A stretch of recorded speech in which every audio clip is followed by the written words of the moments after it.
Pemirsa, calon presiden nomor urut 2 Prabowo Subianto mengungkap bahwa saat menjadi oposisi, Partai Gerindra lah yang mengusung Anies Baswedan hingga menjadi gubernur DKI Jakarta. Serta berlapis tentang isu kebebasan dan demokrasi yang dikekang oleh pemerintah. Sementara calon presiden nomor urut 1 Anies Baswedan membalasnya dengan menyatakan bahwa Prabowo tidak kuat menjadi oposisi sehingga bergabung dengan pemerintah. Isu yang diangkat dalam debat Capres 2024 beberapa waktu lalu tersebut kini menuai polemik. Anies ini agak berlebihan. Mas Anies mengeluh tentang demokrasi ini dan itu dan ini. Mas Anies dipilih jadi gubernur DKI menghadapi pemerintah yang berkuasa. Saya yang mengusung Bapak.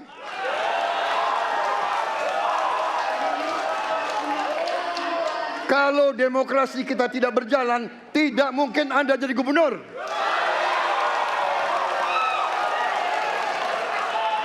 Kalau Jokowi diktator, Anda tidak mungkin jadi gubernur. Saya waktu itu oposisi, Mas Anies. Anda ke rumah saya, kita oposisi, Anda terpilih. Waktu habis, Bapak. Harap tenang, Bapak Prabowo. Baik, para pendukung kami mohon untuk tenang. Terima kasih. Ketika kita menghadapi sebuah proses demokrasi, di situ ada pemerintah dan ada oposisi. Dua-duanya sama terhormat. Dan ketika proses pengambilan keputusan itu dilakukan, bila ada oposisi, maka selalu ada pandangan perspektif berbeda yang membuat masyarakat bisa menilai. Karena itu oposisi itu penting dan sama-sama terhormat. Sayangnya tidak semua orang tahan untuk berada menjadi oposisi. Oke? Seperti sampaikan Pak Prabowo tidak tahan untuk menjadi oposisi. Apa yang terjadi? Beliau sendiri menyampaikan bahwa tidak berada dalam kekuasaan membuat tidak bisa berbisnis, tidak bisa berusaha. Karena itu harus berada dalam kekuasaan. Silang pendapat tentang oposisi antara calon presiden nomor urut 1 Anies Baswedan dengan calon nomor urut 2 Prabowo Subianto menuai polemik. Para tim pemenangan kedua kandidat beradu argumen tentang oposisi. Pernyataan Anies dinilai bertolak belakang dengan partai pendukungnya, Nasdem dan Partai Kebangkitan Bangsa yang kini masih berada di dalam pemerintahan Presiden Joko Widodo. Sementara itu tudingan bahwa Anies tidak pernah berada di oposisi sejak mahasiswa dibantah keras dengan melihat rekam jejak Anies yang kerap berseberangan dengan pemerintah. Lantas bagaimana sebenarnya posisi koalisi perubahan dalam pandangan oposisi yang disampaikan Anies Baswedan? Tim TV One mengabarkan. Mengapa Anies Baswedan membangun narasi oposisi sementara partai pendukungnya Nasdem dan PKB masih berada di dalam pemerintahan? Dan untuk membahasnya telah bergabung bersama kami Wakil Ketua Tim Kampanye Nasional Prabowo Gibran, Afrian Syahnur, dan juga juru bicara Timnas Anies Baswedan Muhaimin Iskandar, Maman Imanul Haq. Selamat petang semuanya. Saya mau ke Kang Maman terlebih dahulu. Kang Maman, kenapa kemudian tim Anies Baswedan ini membangun narasi oposisi padahal partai pengusung dan juga pendukungnya ini masih berada di dalam pemerintahan? Kang Maman. Iya, Timnas ingin membangun sebuah narasi yang menempatkan bahwa bernegara itu adalah berkonstitusi. Dan konstitusi kita itu sangat menghargai perbedaan pendapat, Bhinneka Tunggal Ika dan lain sebagainya. Maka pada konteks pernyataan capres kami Pak Anies Baswedan itu adalah bahwa kalau Amin terpilih menjadi presiden dan wakil presiden, maka tentu kita akan menghormati suara-suara yang berbeda dengan pemerintah. Tidak akan dizalimi, tidak akan dikriminalisasi dan lain sebagainya. Tetapi kalau seandainya kita kalah, maka tentu kita akan tetap menjadi oposisi yang akan membangun negara dan bangsa ini. Nah, pada konteks inilah sebenarnya kita ingin mengingatkan bahwa ketika kami mendukung Jokowi 2 periode berturut-turut, maka hari ini kita masih ada dalam pemerintahan. Tetapi kita ingin pada pemerintahan yang akan datang, tidak ada lagi suara-suara yang dibungkam walaupun berbeda. Tidak ada lagi kriminalisasi yang dilakukan kepada orang yang tidak sependapat dengan apa yang dilakukan oleh pemerintah. Sehingga narasi ini perlu dibangun karena perubahan yang mendasar dari bangsa kita adalah menghargai orang yang berbeda, menghormati orang yang tidak sama. Karena sungguhnya baik yang berkuasa atau oposisi sama-sama terhormat semata-mata demi tujuan membangun Indonesia yang kita cintai. Itulah sebenarnya konteks yang ingin dibangun pada debat malam itu. Kang Maman, artinya ini juga mengkritisi bahwa pemerintah saat ini sedikit tidak berdemokrasi, mengkritalisasi tadi seperti yang Kang Maman memberitahu begitu? Iya, kita bisa merasakan bahwa sungguhnya ada beberapa elemen penyelenggara negara yang tidak terlalu kuat ketika tidak terlalu nyaman ketika ada pihak yang berbeda. Sehingga ada anak-anak muda yang dikriminalisasi, ada suara-suara sumbang yang dianggap sebagai oposisi itu dianggap musuh negara. Ini tidak boleh terjadi, karena sungguhnya kita tahu bahwa dimanapun kita berada, semata-mata demi bangsa dan negara ini, mau berkuasa atau oposisi, tetap mendapatkan tempat yang terhormat, asal tujuannya sama, yaitu membangun Indonesia yang kita cintai ini. Makanya di ujung debat itu, Mas Anies mengatakan dengan tegas bahwa kita ingin menjauhkan apa yang disebut dengan negara yang tidak menghargai perbedaan pendapat, negara yang tidak menghargai oposisi dan lain sebagainya. Baik. Seperti itu. Bagi kita Indonesia adalah forever.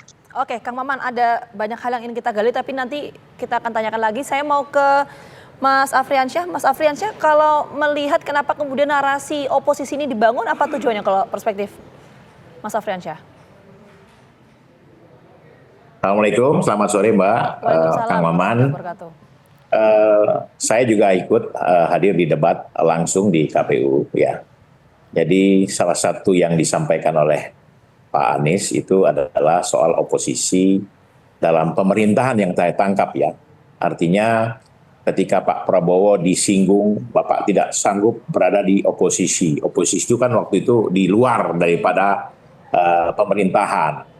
Nah, oleh karena itu mungkin Pak Prabowo mengatakan bahwa selama ini beliau mulai 2009, 2014, dan kemarin terakhir yang ketiga 2019, beliau memutuskan bergabung dengan Pak Jokowi karena untuk menjaga stabilitas nasional, demokrasi yang baik sehingga tidak terjadi perpecahan yang sangat mendalam. Saat itu 2019 betul-betul saya dan Kang Maman ini kan pendukungnya Pak Jokowi ini. Nah, memang terasa betul kami di bawah itu bagaimana beradu, artinya argumentasi yang luar biasa soal 01 dan 02 saat itu yang sangat mendalam. Nah, tentunya hal ini dengan bergabungnya Pak Prabowo diajak sama Pak Jokowi, ini hal yang luar biasa. Saya pun sebenarnya sebagai pendukungnya Pak Jokowi awalnya sangat kecewa ketika Pak Prabowo diterima oleh Pak Jokowi dan Pak Jokowi mengambil Pak Prabowo sebagai pembantu beliau di kabinet, termasuk Pak Sandiaga Uno juga. Tapi setelah saya pelajari 1 tahun, oh inilah hikmahnya. Artinya dengan jiwa besar Pak Jokowi mengajak Pak Prabowo membangun Indonesia yang besar. Kemudian Pak Prabowo pun mau membantu Pak Jokowi, ini hal luar biasa. Mas Afriansyah, artinya sebenarnya tidak perlu menjadi oposisi begitu, harus sejalan saja dengan pemerintah, walaupun tadi Mas Afriansyah juga mengatakan bahwa pertamanya juga dari diri sendiri kita menolak ya untuk menjadi terlibat dalam pemerintahan dan lebih baik pada oposisi pada awalnya. Iya, jadi pernyataan Mas Anies yang menurut saya ini kontroversi. Karena kenapa? Beliau maju diusung oleh partai yang mendukung Pak Jokowi di dalam kabinet. Yang jelas-jelas selama ini hampir sampai sekarang Pak Jokowi dituduh selalu terlibat untuk membantu Pak Prabowo dengan Mas Gibran. Nah, kalau memang betul-betul ingin jelas posisi kita, ya sehingga nanti kalau menuduhnya pun jelas, ya saya berpikir bahwa Mas Anies berpikir harusnya dia harus bersyukur karena partai yang mengusung beliau itu Nasdem dan PKB itu ada di dalam kabinetnya Pak Jokowi. Jadi oposisi yang bagaimana? Sementara kita mau bicara oposisi, tapi partai pendukung Mas Anies ada di Pak Jokowi. Jadi saya melihat ini tidak arif ya. Retorika yang dibangun oleh Anies Baswedan ini sangat bertolak belakang dengan apa yang dia inginkan. Kan begitu. Jadi saya terus terang dengan teman-teman PKB, Nasdem bersahabat semua kita. Mulai dari awal 2014, 2019 ya kita sama-sama. Tapi ketika terjadi pembelahan PKB mendukung Mas Anies, kemudian Nasdem mendukung Mas Anies, nggak apa-apa, kita ketawa-tawa aja. Yang penting janganlah membuat narasi-narasi yang memecah belah bangsa. Oposisi apa yang diinginkan oleh Anies Baswedan? Mas Ya kan? Afriansyah. Kalau memang mau mengkritisi pemerintah, silakan berada di luar kabinet. Karena kabinet ini di dalamnya sendiri kalau kita berada, menurut saya tidak objektif juga kita bisa menilai gitu. Jadi saya pikir omongan Mas Anies itu blunder dan sangat tidak mengenakan buat teman-teman yang berada di Mas Anies saat ini yang berada di kabinetnya Pak Jokowi. Ini yang menurut saya begitu, Mbak. Oke, Mas Afriansyah, kita tangkap poinnya. Nanti saya mau minta tanggapan dari Kang Maman, tapi kita jeda dulu ya. Kabar Petang akan mulai hadir saat lagi untuk Anda. Tetap bersama kami. Oke, kita langsung ke Kang Maman. Kang Maman, jadi positioning yang jelas soal Amin ini apakah oposisi atau berada di dalam pemerintahan? Kalau oposisi kenapa tidak ditarik saja menteri yang ada di kabinet pemerintahan saat ini? Dari Nasdem dan juga PKB. Pertama ya, dalam prinsip demokrasi, seperti ketika misalnya Pak Prabowo masuk di kabinet padahal itu menjadi rival di mana kita berjuang untuk memenangkan Jokowi, maka menganggap kita sebagai mengkritisi pemerintahan Jokowi itu adalah bagian dari pola demokratis. Jadi jangan terkejut juga, biasa-biasa saja. Nah, sehingga apa yang kita lakukan perjuangan bersama pemerintah Jokowi seperti juga teman-teman PDIP dan partai-partai lain yang berjuang habis-habisan untuk memenangkan Jokowi Ma'ruf Amin di periode ini betul-betul akan kita aktualisasikan dalam mendukung program-program pemerintah. Tetapi poin keduanya adalah walaupun kita pendukung Jokowi di parlemen misalnya, kita terus mengkritisi. Bagaimanapun PKB punya 58 kursi, sehingga kita diperbolehkan untuk mengkritisi program-program yang tidak sesuai atau tidak sesuai dengan aspirasi masyarakat. Sehingga kalau ada yang mendesak-desak misalnya, kenapa kita tidak keluar dari pemerintahan, itu kan prerogatif presiden. Kita sudah mendukung presiden, dan program-program yang baik terus kita perjuangkan, tetapi kita membawa jargon perubahan, di mana perubahan itu mempunyai beberapa aspek. Salah satu aspeknya itu adalah mengganti yang tidak cocok, memperbaiki yang belum bagus, termasuk juga memberikan apa yang disebut oleh kita sebuah sistem yang akan memberikan rasa keadilan. Oleh sebab itu, yang terpenting adalah bahwa kalimat oposisi pada konteks debat kemarin itu adalah semua terhormat. Jadi kalau Anies Mohaimin diberikan amanat berkuasa nanti, kita akan sangat menghormati suara yang berbeda. Kita akan menganggap oposisi itu sebagai partner dalam membangun pemerintahan yang lebih baik, sehingga tidak perlu takut kalau ada orang yang berbeda. Sekarang sudah tidak musim lagi ada istilah kardun, ada istilah cebong. Hari ini kita akan katakan bahwa Wakanda no more, Indonesia forever. Kang Maman, tapi begini, bukankah narasi yang disampaikan oleh Anies Baswedan ini juga menimbulkan kebingungan gitu? Kalau misalnya jargon perubahan itu digaungkan, kenapa masih berada di dalam posisi pemerintah begitu? Ini aja Mbak, kita berjuang memenangkan Jokowi Ma'ruf Amin. Perjuangan itu akhirnya mendapatkan sebuah penghargaan dari Presiden menempatkan kader-kader terbaik PKB di parlemen. Dan kita tetap loyal untuk memperjuangkan itu. Sehingga ketika hari ini kita masuk masa kampanye, kita memilih ke depan. Kalimat kita adalah ke depan. Ke depan, di mana pemerintahan ini akan berakhir di Oktober yang akan datang, maka jargon yang kita bawa adalah jargon perubahan. Jadi tidak ada kaitannya dengan wakil-wakil kita di kabinet, seperti juga tidak dipermasalahkannya kehadiran Prabowo dan juga Sandiaga Uno ketika masuk di kabinet. Padahal yang berkeringat, yang berdarah-darah adalah orang kita. Karena itu menurut kita ada hak yang demokratis, konstitusional, hak prerogatif presiden. Kita sangat menghormati dengan kemampuan apa yang dilakukan, keputusan yang dilakukan oleh presiden itu. Jadi kita saling menghormati. Justru dengan ini Indonesia menjadi satu. Oke, ada yang bisa di-highlight tadi dari pernyataan Kang Maman. Saya mau ke Mas Afriansyah. Mas Afriansyah, kalau tadi Kang Maman menyampaikan bahwa meskipun berada di dalam pemerintahan tapi tetap mengkritik. Apa yang Anda baca dari kalimat ini? Jadi begini Mbak, jadi oposisi itu kan bahasa Latin ya, opponere, yang istilahnya tuh menentang, melawan, atau penyeimbang ya. Nah, jadi jelas dalam prinsip demokrasi, oposisi itu adalah lawannya daripada yang melakukan oposisi dan tidak oposisi. Nah, jadi yang jelas saat ini apa yang disampaikan Mas Anies itu dia lupa. Dia lupa teman-teman PKB langsung tidak bersalah dalam hal ini. Tapi calon presiden mereka yang mengatakan hal inilah yang menjadi blunder. Karena saya sebagai wakil menteri dan kebetulan ibu menteri kami adalah dari PKB, saya bekerja dalam tugas negara sebagai pembantu presiden, saling bahu-membahu. Jadi tidak ada yang istilahnya oposisi dengan saya di sini, tidak. Selagi untuk kepentingan bersama. Tapi saya juga bisa mengkritisi jika ada program atau konsep-konsep yang berlawanan dalam artian memberikan masukan. Nah, ini yang terpenting. Jadi posisi saat sekarang menurut saya, teman-teman PKB dengan Nasdem ini adalah orang yang sekarang mendukung Mas Anies, tetapi mereka ada di dalam kabinet, tentunya ya tadi disampaikan Maman bahwa di DPR RI mereka juga ada fraksi dan tetap memberikan masukan yang baik kepada presiden dengan langkah-langkah yang baik tentunya, bukan melakukan oposisi perlawanan. Nah, menurut saya apa yang disampaikan Pak Anies, Pak Prabowo tidak tahan di luar kabinet atau oposisi. Ini kan bahasa-bahasa yang membuat orang jadi terperangah dan kaget-kaget. Kok dia ngomong gitu? Sementara dia maju didukung oleh partai yang mendukung kabinetnya Pak Jokowi. Siapa yang disampaikan Pak Maman tadi soal kami menerima apa yang diputuskan Presiden sebagai hak prerogatif beliau, menarik lawan politiknya saat itu untuk bergabung membangun Indonesia bersama-sama. Ini yang penting harus digarisbawahi. Jangan karena persoalan debat mencari celah orang, mencari kelemahan orang untuk menghantam orang. Itu menurut saya nggak baik. Debat ini menurut saya KPU perlu juga merumuskan debat yang positif untuk rakyat.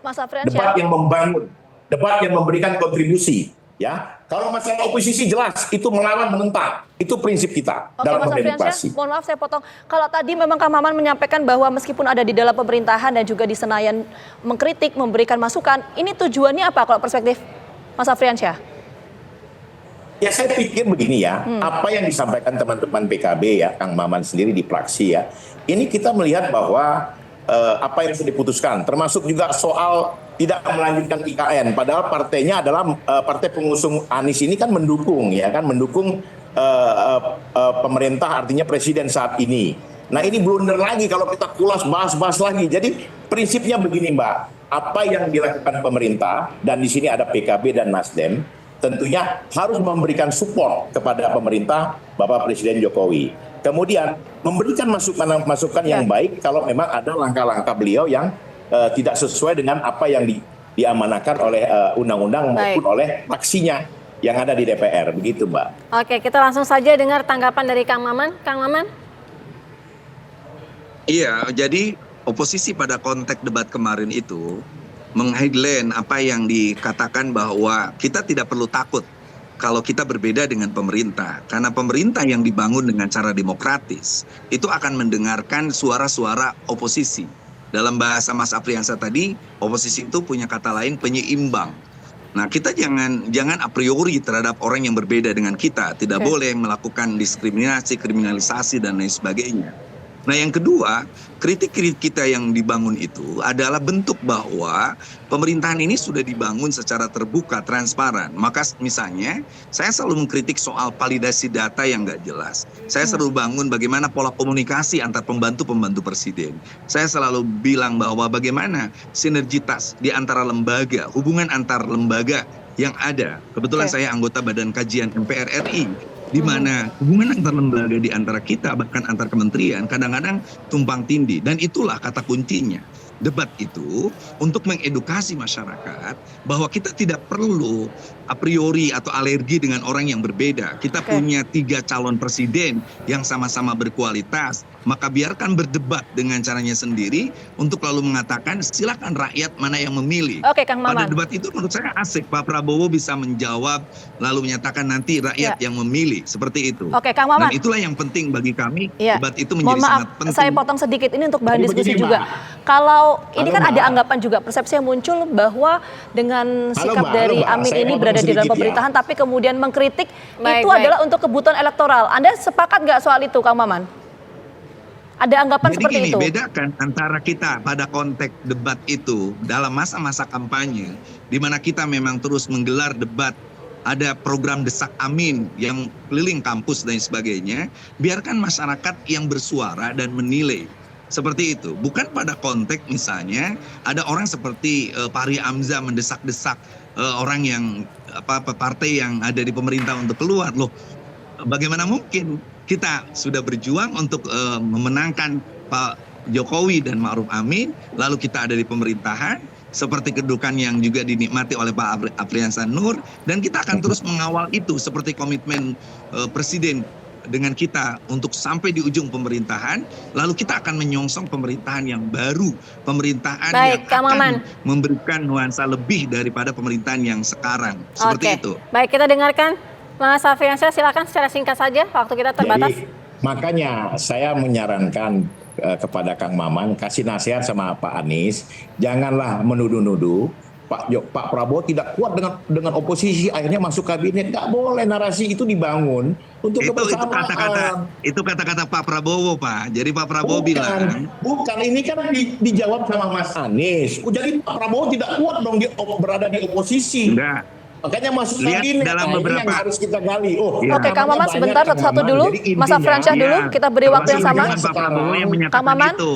Jadi intinya Silakan, Mas sekarang, Afriansyah. bagaimana kita bisa membuat demokrasi ini sehat, nyaman, aman.